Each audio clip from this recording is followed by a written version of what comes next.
All right, so let's go to the Browns. This is a fun team to look at for a number of reasons. I mean, because we got to start with the quarterback. Baker Mayfield, he was touted by Scott McEwen and as a special consultant with their team that he was going to be the next Frank Gore. I mean, excuse me, the next, not Frank Gore. He might end up the next Frank Gore at the rate he's playing, but he's more as like the next Brett Favre. And then there were people who compared him to Russell Wilson, and I kind of saw him more as Jeff Garcia. He had a really good first year, really strong out of the gate, but some of the problems with pinpoint accuracy were kind of there. Some of the problems with being able to stay within the confines of the pocket were there. Some of the issues with not being able to step up into the pocket or the unwillingness to do were absolutely there. And they continued on last year, but they didn't have good tackles. Their tackles were pretty weak. That exacerbated the weaknesses that Baker Mayfield had. Odell Beckham was hurt. That exacerbated some of the rapport that they had and the ability to play at a fine point in terms of probably pinpoint accuracy. It didn't help that this team and organization thought that Baker Mayfield should be the focal point of the offense. So they used Nick Chubb for much of the year, kind of side saddle to Baker Mayfield, and used him flanking him in pistol as opposed to maybe behind him in pistol or with Baker Mayfield under center more often.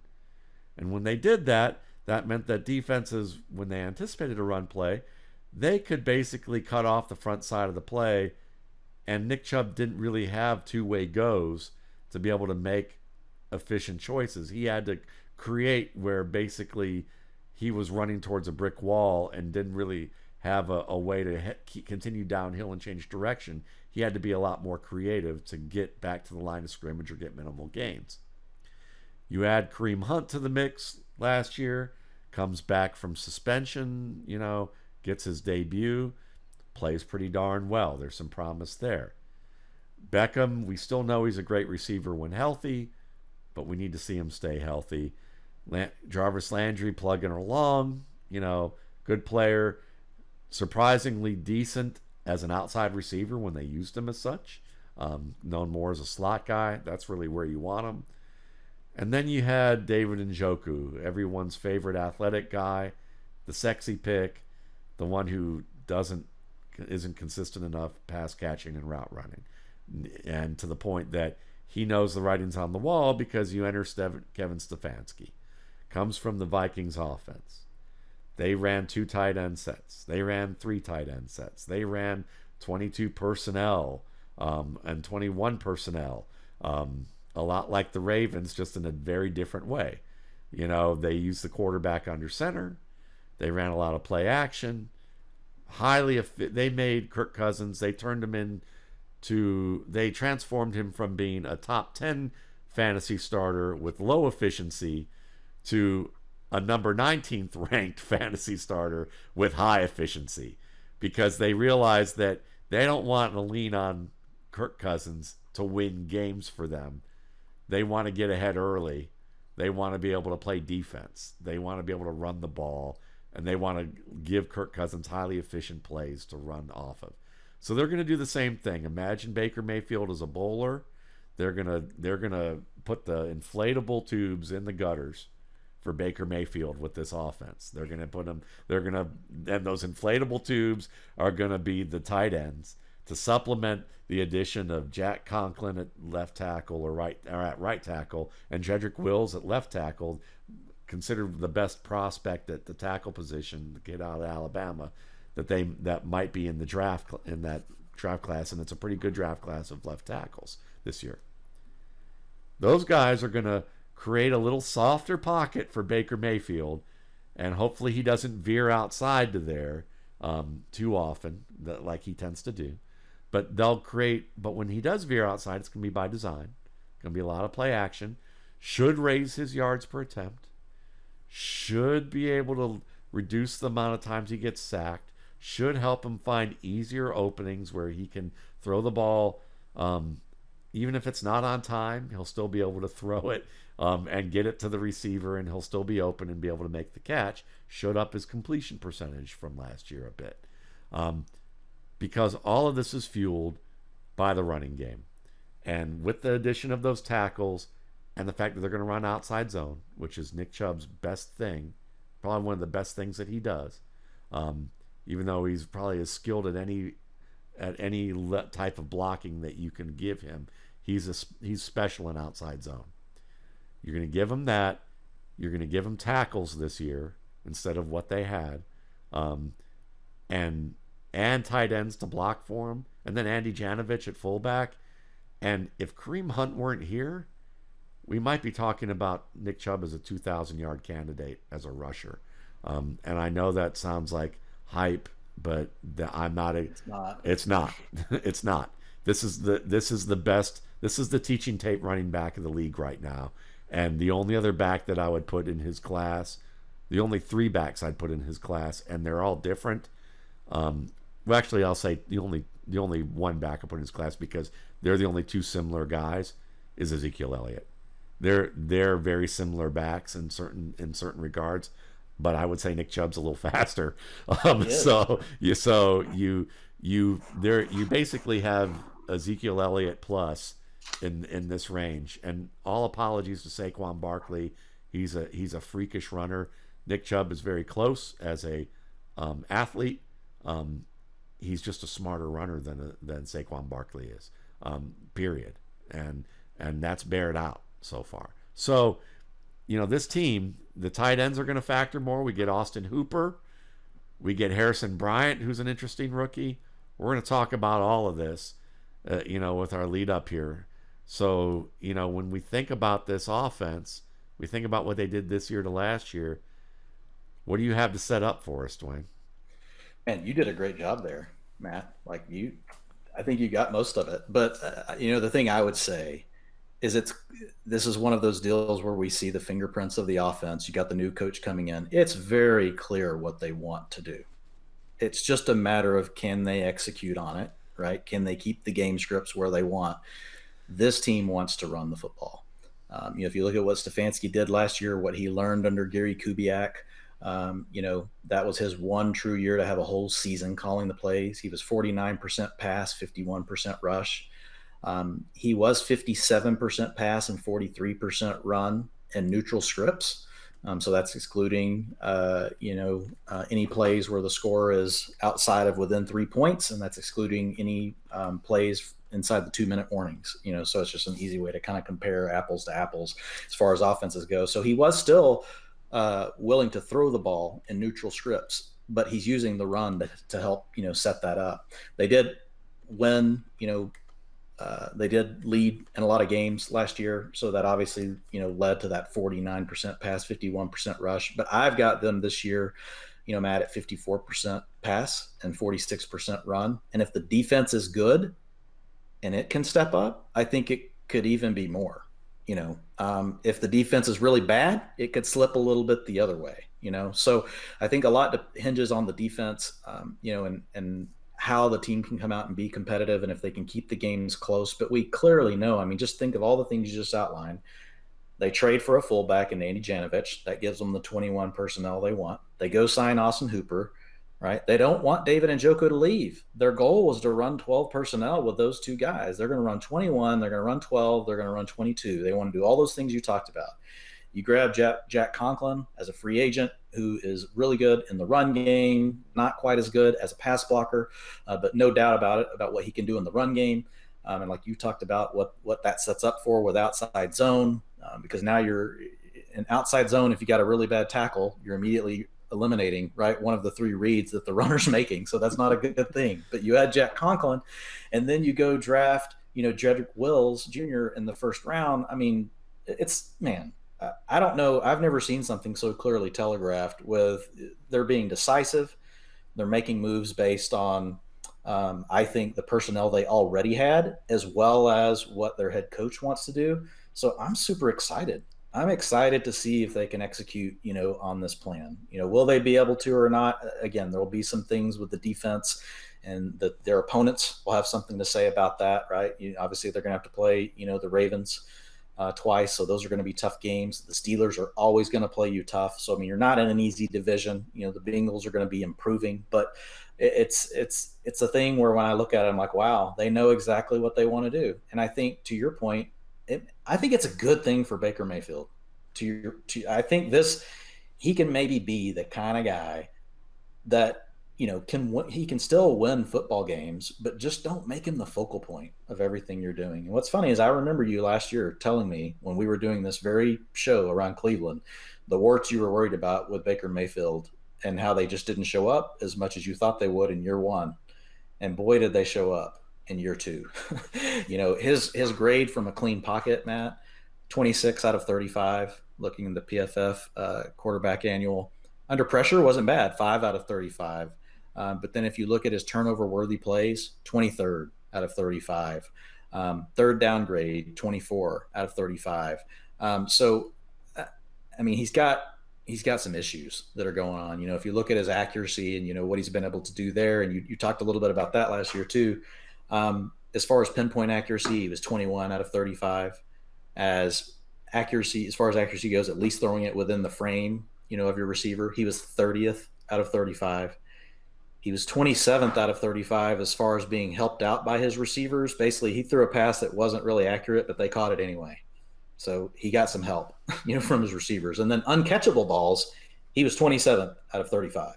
So he's got some real problems. But what I'm hoping is you get him into a scheme where, like you said, he's not the focal point. Everything is set up to look the same. And you create more space, for your quarterback to work. You attack the inner areas of the field with safeties and zones with these tight ends. I think there's an opportunity, for Baker, to improve. He wasn't very good, and really, it's kind of I'm looking at everything I can here in front of me. There's not a lot positive to say about him. I can't really find anything that I'm just like, well, here's a silver lining for Baker Mayfield. There just wasn't one last year, and that doesn't mean that he can't, improve. But it is worrisome when a player struggles in every single area, because you're kind of like, man, you'd like them to have something to be able to hang their hat on. And he just doesn't have anything. So right now I've got the Browns, like I said, at 54-46 as far as pass to run. I've got them at 975 plays. Vegas has them at 8.5 wins. Last year they won 6 games. So I could see that going, really either way. I think just the way they're going to manage games alone, Matt, I think they're going to get to their 8 wins, right? I think they're going to find ways, to keep the games close, play to the strength of the team, and they've even strengthened those areas more, through the offseason. So I'm excited to see about, what happens. As far as Mayfield, you want me to go ahead and share what I got on him, and you can jump into him? Yeah, as far as Baker goes, I've got this as a situation where I still see him taking, all the snaps this year, but I've got him at a completion percentage of 62%. 527 attempts. I've got him at 7.5 yards per attempt. So I'm giving him, a bump versus what we saw, but that's part of the scheme, right? Helping create some more balance, letting the receivers do some of the work for him. I think that's going to help him. I've got him at 3,900 yards. I've got him at 25 touchdowns. So that's 4.75% touchdown per attempt. It's not great, but it's not, bad. I've got him above, some of these other guys, like, that's even with Josh Allen, but it's above like a Teddy Bridgewater, but it's definitely below like, the better quarterbacks in the league. He's not there I've got him below Dak, below Stafford, I got him even with Rivers right now, which, I like Rivers more than I do, Mayfield, but Rivers obviously is getting a little long in the tooth. But I have him at 13 picks, and then I've got him at 35 rushing attempts at 4 yards per carry for 140 yards and 2 rushing touchdowns. So from a fantasy perspective, that's 271 points. I don't really see him as somebody that I'm looking to draft or do anything with. I'm basically letting him hang out on the wire. And if he proves something, I do think there's a chance that he can improve just based on the scheme alone. But at the same time, if they're winning the way they want to be winning, the running game is going to be, a much bigger part of the offense. Absolutely. I think that's very fair. And when you think about Mayfield, like all those stats, I mean, just pretty much, again, indicate what you could have seen on the field with him at Oklahoma when you start looking at things projecting to the NFL game. Not so much the stats that are there, but what, projecting what it is that he's going to have to do, that was kind of apparent on film. So, he struggled. The interesting thing about this is that, I have the Browns having a little more success with the run this year. So I actually have them throwing 51.5% of the time and running 48.5% of the time. So it's a little bit higher towards the run. I think they're going to have a little bit more success with that because I just expect that we're going to see more field flipping plays out of this, because where Nick Chubb flipped the field an awful lot, for a back in the past 2 years without an offensive line outside tackles and without a quarterback who could really reinforce things at the level that they'd like to see. Now he's going to have tackles. I mean, this could be interesting. I would not be surprised if Nick Chubb leads the league in breakaway runs. I mean, there's big play runs that are over 15 yards, and then I don't know what breakaway runs are qualified as, but I would not be surprised if he has a handful of runs over 40, over 50 yards that are like more than anybody, including Saquon Barkley this year. So we'll get to that. Mayfield, 480 attempts for me, about 50 fewer, I think, than Dwain had. 302 completions at a 62.9% completion rate. Close, just a little higher. Lower on the yardage standpoint, I'm at 3,550 yards for 7.4 yards per attempt. So I'm almost at 7.5. 24 touchdowns. I'm at 5% attempts to touchdown ratio. So 5% of the attempts will be touchdowns. 17 interceptions. I still have them at a high level of interceptions here. Now, the thing about this is I'll get to that in a moment, because I'm probably going to have to change that number. And I may have to change all of his numbers when I get to this point in a second. Rushing yards, 30 attempts, 125 rushing yards, 2 touchdowns. I have him as my 26th ranked quarterback. I'm not touching him at all. He's on my do not draft list that I just put out this morning. Baker Mayfield. If he gets to 9 interceptions by midseason, I would not be shocked at all if we're seeing this as a Case Keenum-led offense. And the fact that they brought in Case Keenum is an excellent move by the Cleveland Browns. It's not because Case Keenum is the be-all, end-all of backup quarterbacks even. But he's an experienced player who's had a couple of good seasons, who Stefanski knows at least a little bit, in terms of, what Keenum did in Minnesota. And Keenum's a guy who wants to play. He's one of those starters that wants to play. So Mayfield came to a Cleveland organization that essentially they really didn't, they had a backup his first year. They had Tyrod Taylor. But do they really have an experienced guy who's like going to be a great option for his development long term? Well, Taylor was only there for part of the year, really, or for the year. Keenum's a guy that I think kind of helps them out to give them, again, a veteran voice, but also a soft kick in the ass. Kind of a quiet one that the media is not necessarily going to go nuts over and make it into a story in August. But if Mayfield's not playing well, you best believe Mayfield knows that Keenum's going to be in there working and maybe trying to outwork him. And if that happens, then we're going to hear that story. And Keenum will be more than good enough to keep this game, this team at least somewhat balanced in terms of offense. So if Baker Mayfield gets to 9 interceptions by, say, week 6, week 7, it's over. The Baker Mayfield experiment is over.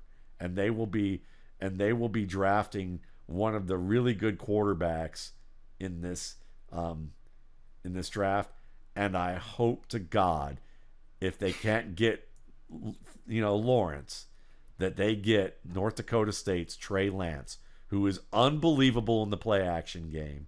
Great play action fakes, great dropbacks, great feet, good in the pocket, can run a little bit. he reminds me of one of my favorite quarterbacks, Steve McNair. And if you can get a guy like Trey Lance in this outside zone where you can work outside the pocket, then you not only now have placed the Browns have you said they've made it clear what they are. They've placed an oak handle on the end of a sledgehammer and a blunt ending there.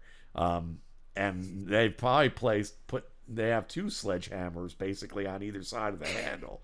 They might be able to like turn this into like some sort of like working class ninja star for with the third handle, like kind of poking out of it with a guy like Lance. So anyway, let's go to the receivers so we don't take too much more time with this. And I'll start. Just go first on this team. Yeah. Oh, go ahead. Yeah. So that was my as close as I can get to imitating John Madden with a turducken, but using tools. So Odell Beckham. The stat you raised about, receivers helping them out, that flies in the face of some of the analysis I hear from Browns faithful who are like, well, Odell Beckham got hurt, so it explains that, he wasn't able to kind of win some of those balls that Baker Mayfield got near him that he couldn't quite catch. I think that maybe that flies in the face of some of that, unless there's some specific stats that show that Beckham was the exception to that, to what you stated. But I have him, this we saw in this offense, and maybe I should have gone back and look at Houston as an example under Gary Kubiak. But I kind of think that there's going to be one guy who's really the target hog in this offense, or if you have close to comparable guys, that means that you're not going to have a true fantasy number one receiver in this offense. So I've kind of split it. I have Beckham at 105 targets, 64 catches, 1,028 yards for 16 yards per catch, 6 touchdowns. I'm playing it kind of low for Beckham. Beckham has 1,400 yard upside, if you ask me, as a player. In this offense, maybe he has closer to 12 or 1,300 yards if you expect Jarvis Landry not to be much of a factor. If you expect the tight ends not to be much of a factor, I think that's hard to actually make a good claim for when you look at what the Vikings did last year.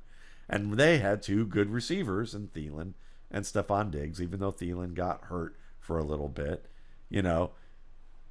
Diggs basically whined his way out of there after, getting a new contract recently and then not being happy, and oddly went to an offense that's kind of similar in some ways. He may be less happy. Yeah, we'll see. Yeah, and we had that conversation. So, all right. So Beckham, yeah.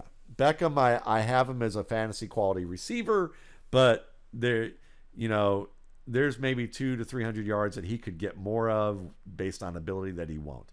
Landry, I have at 93 targets, at 61 catches, 835 yards, 13.6 yards per catch, which is high for him. This is a guy who's usually 10, 11 yards per catch, but I think they use him a little bit more on the outside at times. I think some of these big play action opportunities will allow him to pad those numbers a little bit more. I also have him at 6 touchdowns in this offense. Donovan Peoples-Jones. Okay.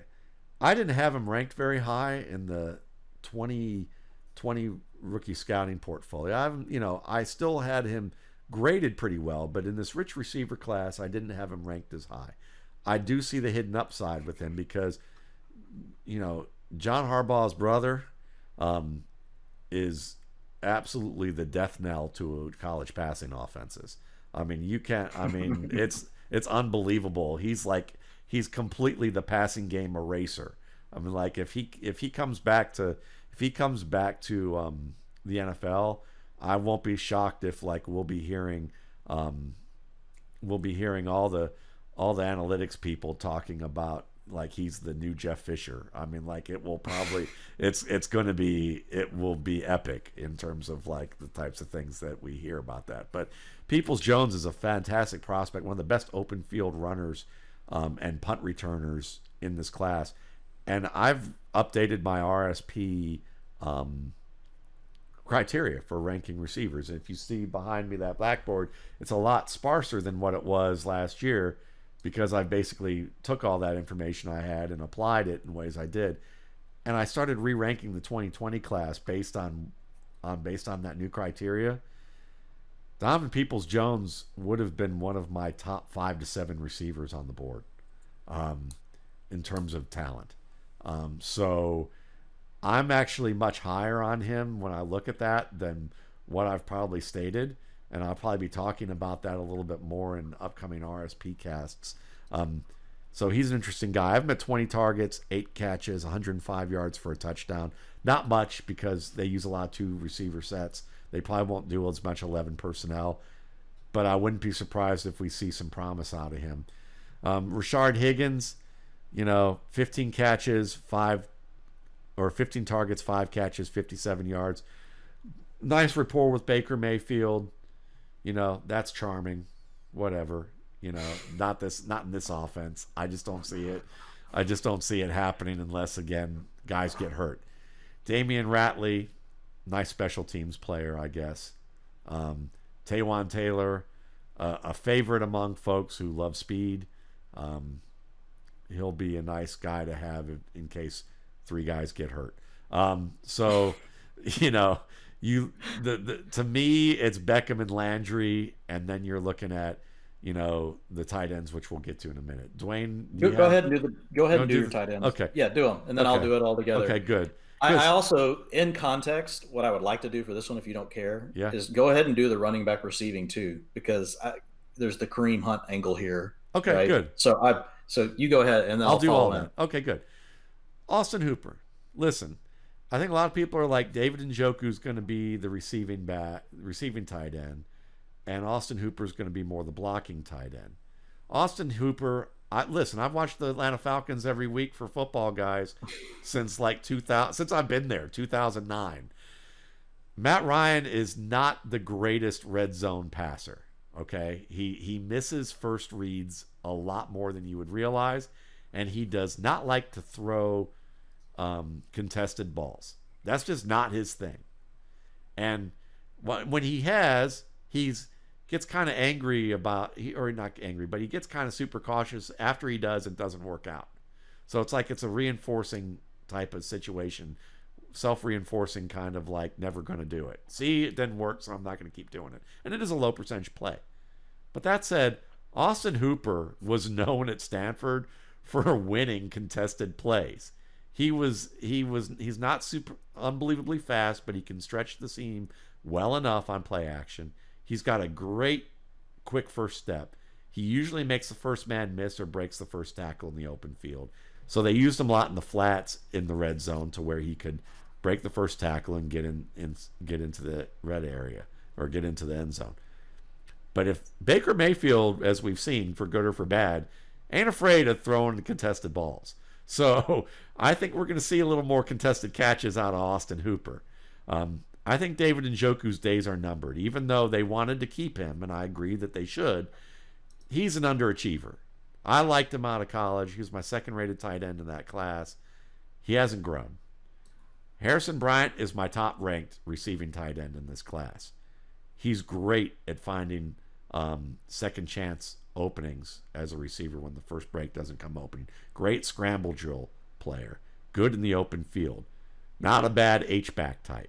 So I think what we're going to see is Njoku starts the season, but I have Hooper really as the catch leader of the tight end. 60 targets, 41 catches, 405 yards, and 5 touchdowns. He's kind of the Kyle Rudolph in this offense. I have Njoku at 38 targets, 19 catches, 168 yards, 2 touchdowns, and plenty of bench time. Then I have Harrison Bryant at 27 catches coming on, 27 targets, 18 catches, 164 yards, and 2 touchdowns. So he kind of takes over for Njoku. And that gives you, some decent look in terms of the receiving game. I think Austin Hooper being the guy, that puts him really among my tight ends as he's lower than most people would expect. I actually have him, essentially outside of the top 15 in my lower half of the top 20. But the upside for him could be touchdowns, for him in terms of he could wind up into the top 15 if he gets double-digit touchdowns, and there's a real upside that he could do that. And if maybe I take away some of the other things here with him in terms of receiving yards and give him a little bit more, take it away from a little more from Njoku or from my other running back that I've projected a good bit of receiving yards to, maybe he could crack that top 15. But I'm not as high on him as others. I think you're going to see him a lot as a blocker, as a guy who gets big plays drifting out of the backfield where he kind of gets hidden and then works across the field, and then key red zone looks. And then you're going to see them try to use Njoku as like the Irv Smith type, and stretch the seam and some of the longer plays that are matched up against good matchups, and he's going to fail. And then they're going to go with Bryant, and he's going to do okay, but be kind of a mixed bag. So then that means the running backs. The running backs to me are going to be the difference between the Minnesota offense and the Cleveland offense. I have Kareem Hunt at 48 targets, 37 catches, 328 yards, and a touchdown. Most people are going to find that much lower than what most people have, because they think Kareem Hunt is going to take over as the receiver, because the last final games that he came back, he just basically he eliminated Nick Chubb's receiving game. Not so fast, because when you look at those numbers a little closely, there were 2 games where the Browns just basically got blown out against the Ravens and the Bengals. And in those games,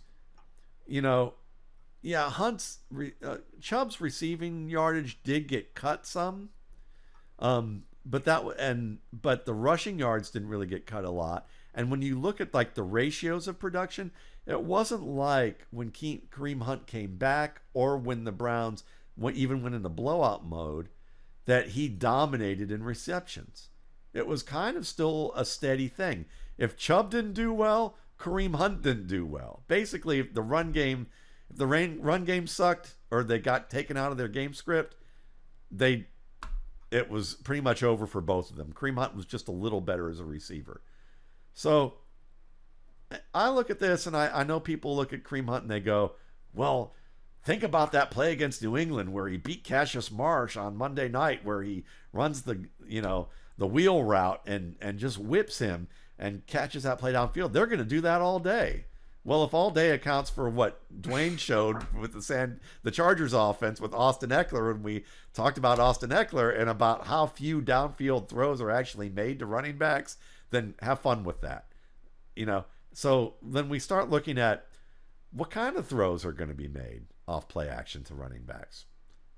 Well, probably occasionally, I think once or twice, you'll probably see them both in the same backfield where Hunt runs the wheel route and they give the play fake to Chubb and Hunt's wide open. Sure, they may do that some. But more likely, you're going to see screen passes. You're going to see angle routes. You're going to see, flat passes. Those are the plays you're going to see. And why in the hell wouldn't you put Nick Chubb in a screen situation with his speed? He can catch. Why wouldn't you let him run some of those wheel routes? He made the catch of the year 2 years ago for the Cleveland Browns in a contested catch situation that was better than anything I've ever seen Kareem Hunt do on a contested situation. As good as Hunt is as a receiver. And one of the best routes Nick Chubb runs that nobody talks about is the angle route, which is actually a difficult route to run. He's very good at the angle route. So I have Nick Chubb at 50 targets, 38 catches, 338 yards, outpointing Kareem Hunt by basically one reception for 10 yards in the passing game, and them basically splitting it down the middle in terms of production. Obviously, there's upside for Hunt to be more dominant in that respect. But what I actually think is going to happen here is we're going to see, this is me hinting at what's going to happen in the run game. Chubb's going to get most of the carries, but Hunt's going to get maybe every other series and occasionally be on the field at the same time as Chubb, and they alternate carries that way. But Hunt's going to be the number 2 who's actually productive enough to be a fantasy relevant player, but not productive enough to where people are drafting him right now. Right. Yeah. So I'm going to start with the runners. I mean, just to taking a quick step back. I mean, I do have Beckham as the 1 on the team, Landry as the 2 in terms of targets. I have Hooper as the 3. I've got Hunt as the 4, Chubb as the 5. And then I've got, some other guys sprinkled in. Then you've got Njoku and Higgins and Peoples-Jones with smaller roles based on the way I think, the offense is going to work with the personnel that they want to use, like you mentioned earlier. So, what I would say, around Hunt and Chubb, one of the issues I have is everybody refers to last year. And first off, this isn't the same offense. No. This is a totally different offense. So when you come out and you run 12 and you run 21 packages, right? So you get 2 tight ends on the field or you get 2 runners, and they sign Janovich, which we already talked about. You have 2 outside receivers that are really good. Do they have questions? They got to get better. Yeah. But I mean, these are proven pros. Jarvis Landry and Odell Beckham Jr. are not coming off the field so Kareem Hunt can play receiver. That's stupid. It's just not. And if it does, it'll be an occasional, oh, here's a wrinkle we're going to use this week to get a look we want. It's not going to be because then people, oh, he's going to play the slot. Well, if things are going the way they want, how many slot snaps are going to be there? I mean, this is a team that ran the second most 12 personnel. The Vikings were under Stefanski. They ran the second most 12 personnel to any other team in football besides the Eagles, who basically had to because they were the walking wounded. They had to play, and they like 12. The Eagles do love 12, but they ran out of receivers, so down the stretch, I mean, Goddard and Ertz were on the field together all the time. So then it comes, they'll take Janovich off the field. Yeah, I don't know. Why? When we look at the way this offense is going to work, think about Kyle Shanahan's offense. Do they pull Kyle Juszczyk off the field to put Matt Breida on the field with Raheem Mostert? And again, I get it. Kareem Hunt's better than Raheem Mostert, so I hope people aren't taking that wrong. I think Kareem Hunt's a very talented running back. I just happen to think that Nick Chubb is the best in the NFL. I think he's number 1. I'm with you. And I love Zeke. I'm a Dallas Cowboy fan. I love Zeke, but I think Nick Chubb is number 1. And as good as Hunt is, when I think about the way this offense works, how do I get Kareem Hunt on the field really that often at the same time as Nick Chubb? I'm not going to substitute a tight end that often because I like them as a blocker, and that's how I keep my opponent wondering, are they running or are they passing? Are they running or are they passing? As soon as I put Hunt out there with Chubb, and let's say I do run, what advantage is that giving me? Kareem Hunt can't block like a tight end.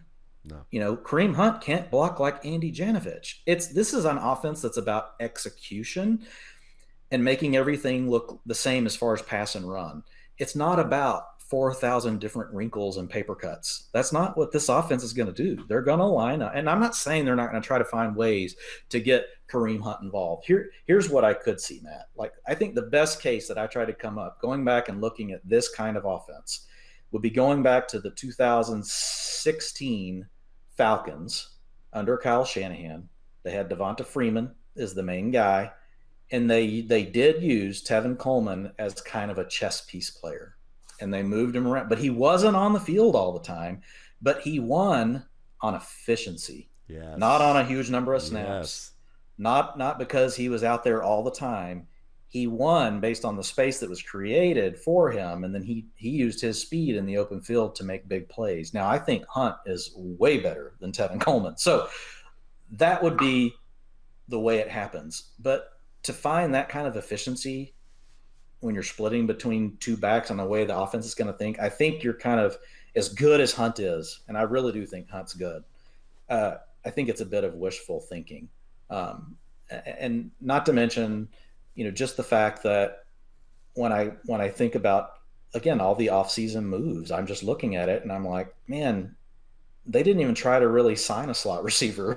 They're not worried about it. They're going to run. That's why they want Njoku to stay, is because they're like, dude, we have 3 tight ends. We want 3 tight ends because we always want to be able to play 12 and 21 as much as we can. We'll go to 11 when we're losing. And in those games, you could see Hunt get some slot snaps. But those are going to be games when, Cleveland's not getting to do what they want, which I think is just going to make it hard to predict. Which weeks am I going to put Kareem Hunt in the lineup? Now, if Nick Chubb were to go down, I do think Kareem Hunt is good enough to immediately turn into a top 5 back, just like what we talked about with Dobbins. In fact, I would put him ahead of Dobbins just because I think he would get 80% of the work here, whereas Dobbins still has to share with Lamar Jackson, and potentially Gus Edwards works in a little bit. Kareem Hunt immediately becomes everything, But the same thing could be said if Hunt goes down.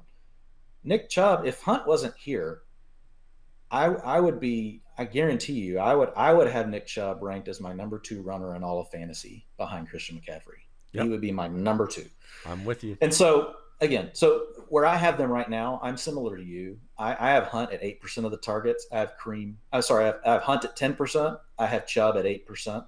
So I've got them really close. I have Hunt with a slight edge. Sure. The way I look at it is about every third series, you're going to see Kareem Hunt give Nick Chubb a breather. If you're in a 2-minute offense, I think that kind of offense does play to Kareem Hunt. He's shown that he can do that. He's shown that he can, he can hold up blocking well enough, and he can do some other things. So I think that'll be the way they try to get him involved. But if things are really going well for Cleveland, I think you're going to have a little bit of trouble getting value out of Hunt at his current ADP.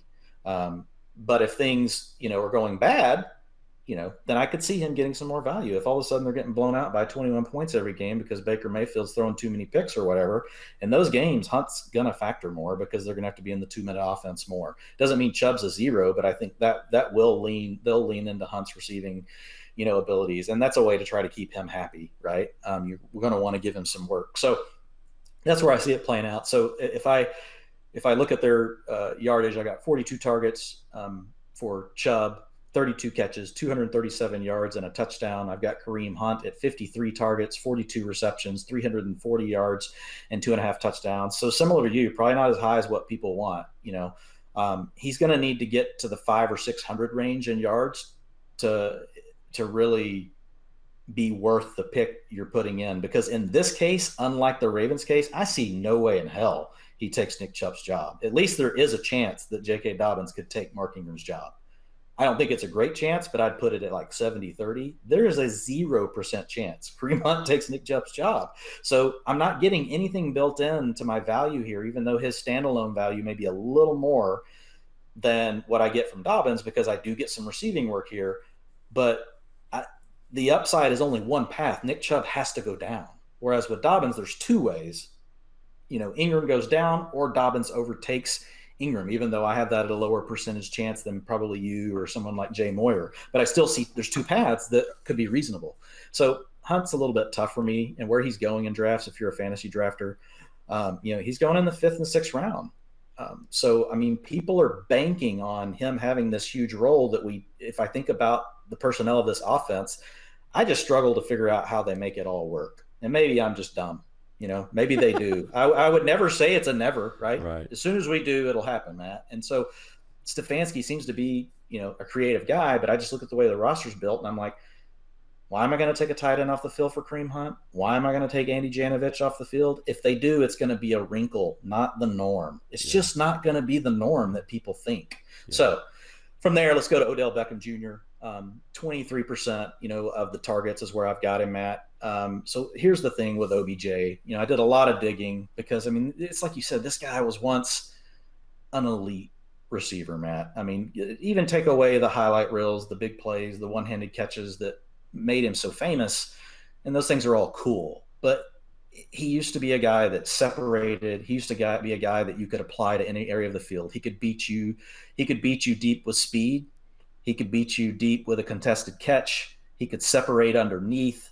He could catch a 5-yard slant and go 70 yards for a touchdown. He doesn't seem, and I don't know what it is, but he doesn't seem, and maybe it's just the injuries, but I just have a feeling the guy just has let his career slip away. He just doesn't have his head straight. And he's just not focused on the things that and again, he's like you said, is a young person. this is normal stuff that people go through. We don't have to show it to the whole public. We get to mask it. I mean, only our bosses or whoever our closest, peers at work know what our real flaws are. They're not flaunted to everyone on Twitter. But with Beckham Jr., I still think there's a chance for him to put it all back together, but he needs to do it, pretty quickly. One thing that I did notice, Matt, digging in, he struggled on press targets, only 7.37 yards per target. His catch rate was 55% against press, and he had a 37% contested catch rate, against press.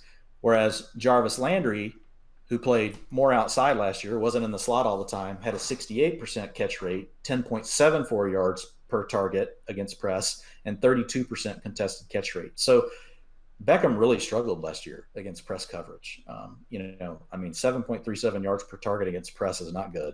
A 55% catch rate compared to what he used to be able to do is also not good. Some of that can be Baker Mayfield, and that can be part of the accuracy issue. Those things easily go together. But Beckham to me has just got to get his focus. I do think he still has the biggest upside, and I have him ranked as the number one. But I have Landry right behind him with 22%. It's just hard for me to knock Landry anymore. It's like every year there's an excuse. Oh, Jarvis Landry's gonna, this is his year to decline, and he doesn't, because I just think he's a smart player. He's highly motivated. He's always going 1,000 miles an hour. He's intense. He's focused. He loves what he does. And I just don't see Beckham being able to erase that. So I think Beckham carries more upside because of the big playability, but as far as targets go, I've got them hand in hand. I've got Beckham at 121. I've got Landry at 116. Catches, 73 to Beckham, 75 to Landry. Part of that is due to the depth of target that they'll be targeted. I've got 15 yards per catch for Beckham with 1,090 yards, 7.5 touchdowns. I've got 940 yards for Landry with 5 touchdowns. So 230 points in a PPR, 202 for Landry. 230 for Beckham, 202 for Landry. So, they're pretty close. I do think, the ceiling is higher for Beckham. I think their floors, though, are probably similar, more similar than what people think. Austin Hooper, I've got as the third target, 15%. That's 79 targets, 55 catches, 11 yards per catch, 600 yards receiving, and 5 touchdowns. And I've got Njoku at 7%. That's 37 targets, 22 catches, 265 yards, and 2 touchdowns. So I've got Hooper a little ahead of Njoku, just because, to your point, Njoku's just been an underperformer to this point. It's like, whereas Hooper hadn't been great, but he's been steady. So, from a ranking standpoint, that puts Hooper at my tight end 12, a little higher than yours, so I have him in my top 12. I've got Beckham at 14 in my PPR rank for receivers. And then I've got Jarvis Landry right at 30. And again, part of that is, Beckham, I'm baking in some upside to the actual rank that I think he still has. And you mentioned it earlier. He's still got the 1,200, 1,300 yard upside. Whereas Landry, I feel really good about what I've given him, but I don't see it being a lot more. I also don't see it, being a ton less. I love it. I think those are great observations about these guys. And certainly Hooper has upside if he doesn't have to stay in the block as much. And that's going to be the big issue, is how well the tackles play. I anticipate they'll play well enough that I can see why the upside is that he's a top 12 fantasy option, from a receiving standpoint. And they're not taking Jarvis Landry off the field, because if there's one skill player who actually does block really well, it's Hines Ward II, Jarvis Landry, because that's basically what he is. You described Hines Ward when you were describing Jarvis Landry. It's interesting, Matt, about that. If you remember last year, at the early part of the season, remember why, people forget this, but Diggs was so mad in Minnesota. And the reason why is, if you look at his snaps and his routes per dropback, they were lower every week than Thielen. So what was happening in week 1, you've got a game where it came down to, the Vikings won that, by 16 points. And then if you look at, week 2, week 3, they were kind of up and down a little bit at first, but then, they got on this roll, where their margins of victory were 18, 12, 10, they really got, cooking. And so before Thielen, got hurt, which was week 7, he got hurt in that game. You bring up a really good point on Landry. And I think this could be Beckham in this offense. So his routes per drop back, 78, 83, 81, 77, Thielen's always 100, 97, 100, 98, 94. So to your point, think Thielen was really more of a Z and Stephon Diggs was more of the X in that offense. I'm with you. I think if they go to formations where all of a sudden there's only one receiver on the field, it's gonna be Landry. It's not gonna be Beckham, without a doubt. And that could cause some issues. Yeah. Because if you're winning and things are going your way, that percentage that you're not on the field for increases. Now, when Thielen went down, that's what allowed Diggs to all of a sudden be on the field all the time. And he took back off from a fantasy perspective. But early on, he was living on really thin margins. And that's the other reason I hesitated just to go ahead and just run out and give Beckham 1,300 yards out of the gate, is because I'm worried that if Cleveland has things going their way, there could be games where literally Beckham's only on the field for 70% of the routes. Yeah. And you know what? If Beckham complains, good riddance. So, I mean, like, as great of a player as he is, if the team's winning and they're playing well and this is working well, you know, he's got to figure out that winning's more important than stats. Even, you know, but hopefully that doesn't get there. One thing, we'll finish up with the run game. One thing that I want to bring up about the run game, when you look at Minnesota last year and you look at Dalvin Cook, who was on the verge of being a top 5 back last year if he didn't miss some games. When you look at what Minnesota did, I think they got 1,100 total yards of offense out of their depth chart last year. And that doesn't include Dalvin Cook.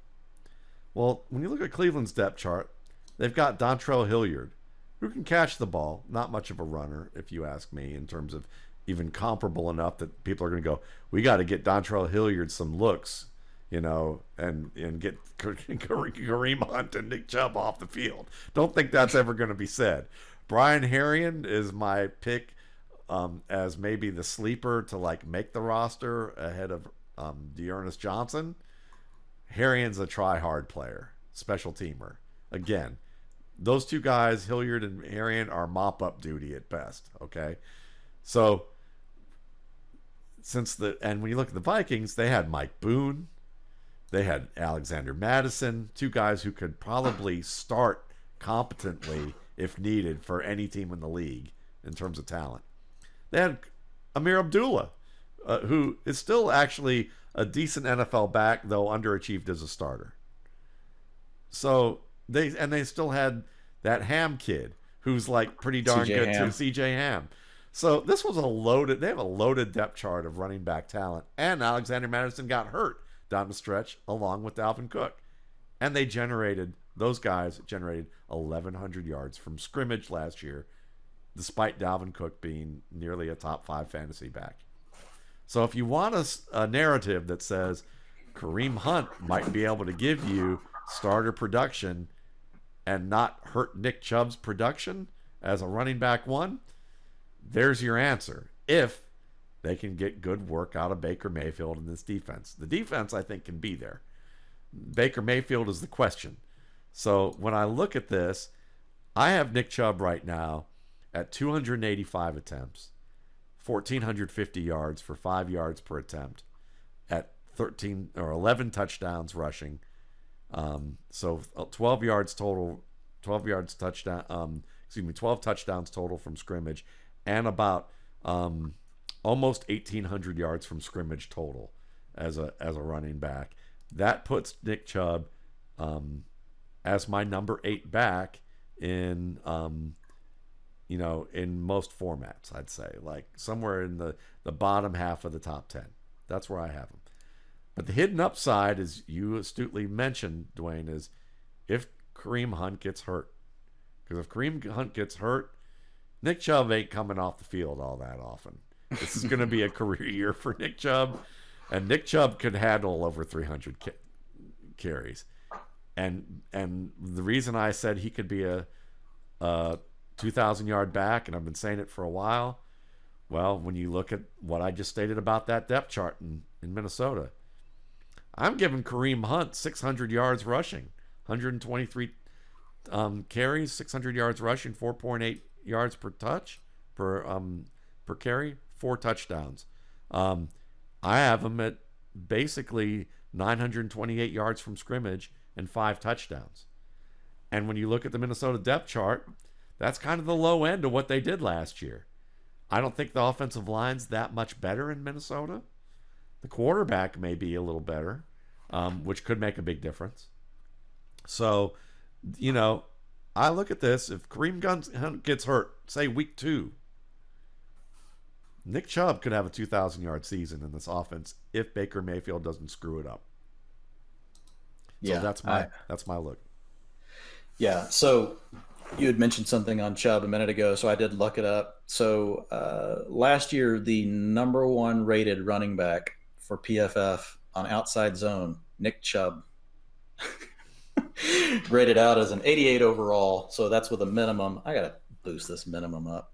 Let's say a minimum of, I don't want to say 100. That's probably too many. I just got to interrupt. I love that we do these because you folks who are listening may not realize this. I don't look at PFF at all. It's nothing wrong with PFF. Yeah. It's just that I don't look at the data because it's so much fun to be able to talk with Dwain, because Dwain's going to bring up the data and it's fun to see how wrong or how right I am with the field observation to the data and see how it matches up. And more often than not, we match up pretty well. It's pretty fun. Yeah. 670 yards last year on outside zone. That's first in the league. It's not really, Derrick Henry. Derrick Henry romped for 886. But as far as the grade goes, Nick Chubb was first. Todd Gurley was still second on outside zone. And then Derrick Henry was an 83 or an 82.8. So those are your top 3. Guess who number 4 was? Dalvin Cook. And number 5 was Josh Jacobs. So anyway, I'm sorry, you're going to want to hear one more, Matt. Chris Carson was number 6. I'll stop. Love it. But to your point, yeah, and now think they've upgraded the tackles. You've got a better offensive line all the way around, because what that brings to the rest of the line, it's not just those positions being better. You've got this scheme that fits him perfectly. I'm so excited, about Nick Chubb. So a couple of quick things, on Chubb, that I have here. This is a little bit from my running back tier article that I put out last week on Pro Football Focus. But so listen to this. Among qualifiers with at least 100 rushing attempts in a season, Matt, Nick Chubb is the only running back since 2008 to post rushing grades of over 90 in his first 2 NFL seasons. Wow. Think about the running backs we've seen since 2008. He is the only one to do this. So he is forced in his first 2 seasons, he forced a missed tackle on 0.23 of his carries. So basically, 23, you're not really supposed to say it, 23%, but that's really what it is. So he averages yards after contact is a 4-yard average. Out of 42 backs with at least 200 attempts over these last 2 years, when Nick Chubb did that, he ranks 3rd and 2nd. I mean, the guy is insane. He's everything that I remember, reading about in the RSP, watching film, reading the RSP, and getting so excited about him. And he's still underrated. Yes, he is. He's still underrated. And I think, so here's my thing. This is the other thing people are forgetting. Kareem Hunt is really good, but people don't realize how good Nick Chubb is. It's insane, really, how good he is. And these are not stats that just come and go. These are stable stats that track year over year with players, meaning they basically, the best way to think about it is like the way Adam Harstead would put it, is they own the stat. Like if a guy's 5'11", that's a very stable stat. He's always 5'11", right? He's going to be 5'11" every year unless he gets osteoporosis, right? And he's like the Hunchback of Notre Dame, and all of a sudden he loses height. But that's going to be later in his life, not while he's an NFL player. So the stats that I try to focus on the most are the ones that, are the stickiest. And so the 3 things I just gave you, his rushing grade, missed tackles forced per attempt, and yards after contact, are things that are the stickiest for runners. Now, just having those things doesn't guarantee somebody's an elite runner. There's other components that go into the game, but those things do matter and they do translate. So the way I think about it is this way, Matt. If I can average 4 yards after contact I can have a really crappy offensive line and still have a shot at 5 yards per carry. People say 5 yards per carry is a bad stat, and it is because it doesn't travel with the player because you've got the offensive line and you've got the player, you've got other things going on. But one way to think about it is if you've got a back like this with Chubb that can do that much on his own, imagine now that you put him behind this line. What could happen? Like, we could see a Jamal Charles type of yards per carry year. Like, you could see a 6 yards per carry kind of year. And it wouldn't be dumb to think that it could happen. So I just throw that out there because, I mean, there's just like every stat I turn over with Chubb is insane. Now, to be fair, when you look at, Kareem Hunt, Hunt ranks 9th out of 42 running backs in rushing grade over the same span. So they have the 9th ranked running back and the 1st ranked running back on the roster. And Hunt has graded out as a better receiver. And he had actually, I went back and looked, he had done a lot more work in the slot than what I had remembered. And he actually graded out like as the 6th best running back over the last 3 years operating out of the slot. The issue is, again, coming back to how often is that going to be the formation, they're going to get to. So he did grade out better, than Chubb, as a receiver. And it wasn't because, Chubb is terrible as a receiver. It's just, some of the things Hunt, has shown to do in the game. So these are two really good backs, but Chubb, is, in my opinion, the best back in the NFL, right now. And so I have Chubb at 62.5% of the carries. That's 280 attempts at 4.75 yards per carry, 1,330 yards. And I've got him at 10 rushing touchdowns. He's one of the few people that I will say, I would not be surprised if at the end of the year you told me, Dwain, Nick Chubb rushed for 1,500 yards and 12 touchdowns with Kareem Hunt still on the team, not getting hurt. It could happen. So I have Hunt similar to you. I've got him a little bit lower, and I may need to go a little bit higher on Hunt. I've got him at 22.5% of the attempts. So last year, Madison, if you averaged out what Madison did in the games, he was healthy, and Dalvin Cook was also healthy. He had 21%, of the attempts, per game. And over that same span, Dalvin Cook was 64%. So, I mean, I've got him right in the range of what it was, for Chubb and for Hunt. But Chubb's better than Dalvin Cook and Kareem Hunt's better than Alexander Madison. So it's I kind of landed back at the same place. But I see what you're saying, and I am kind of considering, maybe do I give Hunt – I've got room in my projections, Matt. I've got like 8% just sitting there free. That's not allocated to anybody right now, which I like to leave a buffer on all these things. But I could easily bump Hunt up to 25%, of the carries. And that moves him up a little bit, in my ranks. So I've got Hunt at 101 attempts, 450 yards, and I've got him at 4 rushing touchdowns. So if you pair that, with what he had, receiving 337 yards, I've got him right, at 750 to 800 yards, total yards. But then I've got him at 6 touchdowns. So he's a fine flex play. You're just going to, it's still going to be hard to figure out which weeks you put him in. If you got a bunch of guys on bye, it makes it easy. You're like, I'll just put Kareem Hunt in there. Great. I think that's fine. But if you've got a decent roster and you're really thinking about your roster construction, I still think there's players. I would say the same thing about Kareem Hunt. If you're thinking about this in fantasy terms that I said a moment ago, when we talked about Dobbins, if you want to take Hunt, in the 6th round because you think he gives you some flex upside, I agree. I'm not going to argue. He could do more than what I have here, but it's going to be hard to start him every week. You're better off, go ahead and draft him there if that's what you want to do, but plan on not starting him out of the gate. Plan on having a way that you're now going to build the rest of your roster and wrap it around him and allow him to be a luxury pick, even though you had to spend a 6th rounder instead of, I like taking luxury picks in the 9th or 10th, 11th round. I don't like taking them in the 6th round, but you could build a strategy to make Hunt viable. But man, I don't know about you, Matt. I know this is kind of a fantasy bin, but I've been in so many drafts now where Hunt's going in the 5th round. I've seen him go in the 4th round. I can't. And maybe I'm wrong. I can't. I'm like, I'm not taking Kareem Hunt in the early 5th round.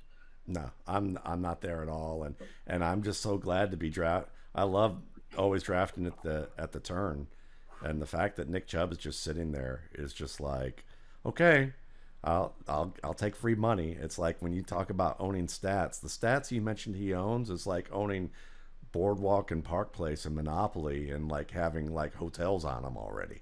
I mean, it's like that's kind of what you have in Nick Chubb when it comes to owning those stats. And Kareem Hunt's great. He's an excellent back. But Nick Chubb is the guy in this offense. They know this. They're thrilled that Kareem Hunt fell in their laps as a guy that they can have as a redundancy plan and a change of pace who could be a league winner and a top 3, top 5 rusher if Nick Chubb gets hurt. But they know that Kareem Hunt's time with the Browns is pretty much done after this year. I mean, I think they know that. They'll probably have to be drafting another back. Hunt will have rehabilitated his image if he doesn't have any more off-field issues like he did after the Super Bowl. I haven't seen the latest on Hunt other than the January 27th the open vodka container and drug confession which was like a TMZ thing, but I don't know if you've seen anything more. Not yet. So there's also that factor that's involved. Could he get suspended during the year if that goes to trial or whatever? So that's another addition to that. But listen, it still just shows immaturity, man. It does. And I get it, they're young, but when you're Kareem Hunt and all that's happened, and you've got this chance, it's just. And I get it again. Yeah. It's hard. These are young players, but it's just like, man, like I want to see him succeed. Me too. I want to see him Me too. And I just felt sad for him, the fact that the Super Bowl happened and he knew he should have been on that team. He should have been the starting running back on a Super Bowl winning team, and he screwed that up. And and he punished himself worse for it, which is what people do when they're dysfunctional. They punish themselves, and it's a sad cycle to see. But one thing is I know that y'all weren't sad to get a chance to have great analysis from Dwain McFarland, which we were able to do for more than 2 hours in this podcast, which I'm probably going to split up and do one a piece. And this will probably come out in early August because I've run out of room on my podcast app to actually have my budget for this year. So I might have to pay a little extra to put this one on, or just wait till August. You'll find out when you've been listening to this. But you can follow Dwain's work at PFF. You can follow him at Dwain McFarland on Twitter. He's awesome. And of course, you can find me at Matt Waldman. And I got a lot of stuff coming out that my RSP readers have gotten a first look at in terms of the rookie wide receiver class. And videos that you're going to enjoy on YouTube. So you can check out my RSP channel, Matt Waldman's RSP Film Room. Subscribe to that. I think you'll find wonderful content on there that'll help you learn about the game and get an edge also in fantasy. So thanks again, everyone. Have a great week.